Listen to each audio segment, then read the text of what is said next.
The Australian team management has just sacked four of their important players in Watson, Pattinson, Johnson, and Khawaja for the third test in Mohali.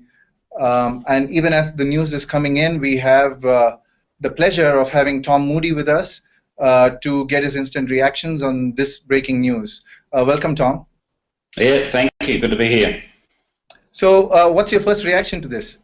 Oh, look, I'm stunned, to be honest with you. I'm just trying to, I suppose, take it all in and work out whether there's anything else bar what we've heard, which is they're failing to submit a report on a review of the second test match and how the team and individually they could do better.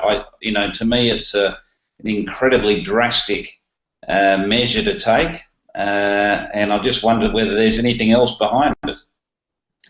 Tom, you are an ex-test cricketer yourself and a coach of some renown. When coaches or captains take decisions like this, do you think it can really help the team?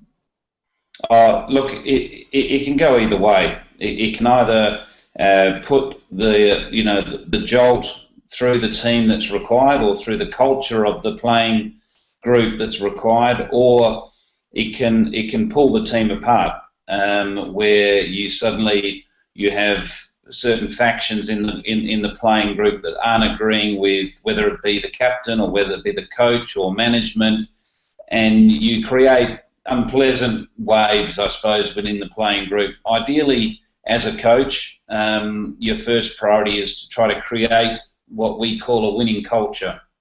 And by doing that, you need to have everyone on the same page. Everyone being prepared to work together, work closely, and work for each other.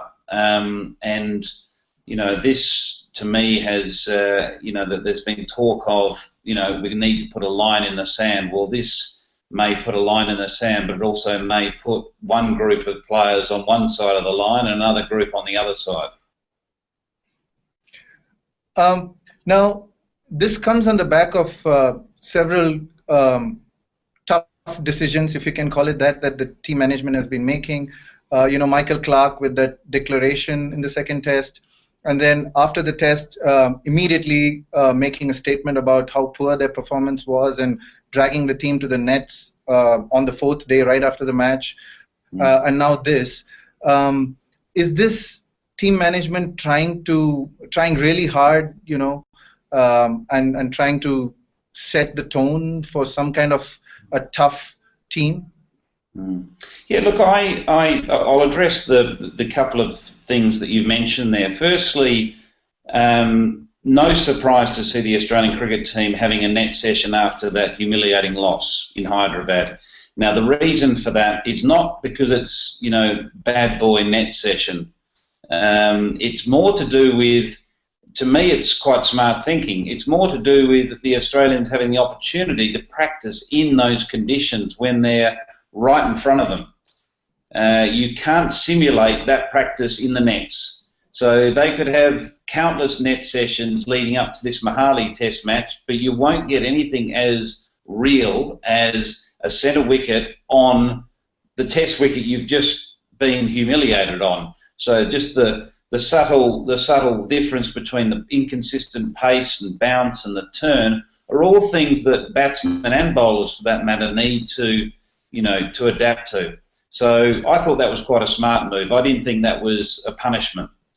And with regards to the declaration, Michael Clarke has announced himself as a captain that's prepared to declare when it's unexpected.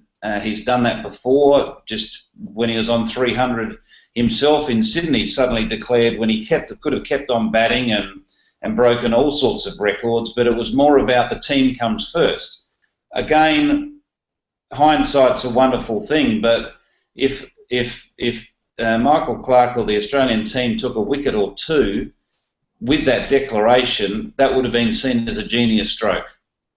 But it didn't happen, and then what we saw unfolded the next day made that decision look a poor decision. But I didn't think that was a poor decision.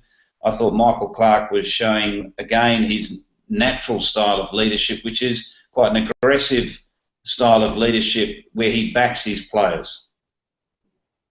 And finally, you come from a tough era in Australian cricket as well with the Border Simpson team.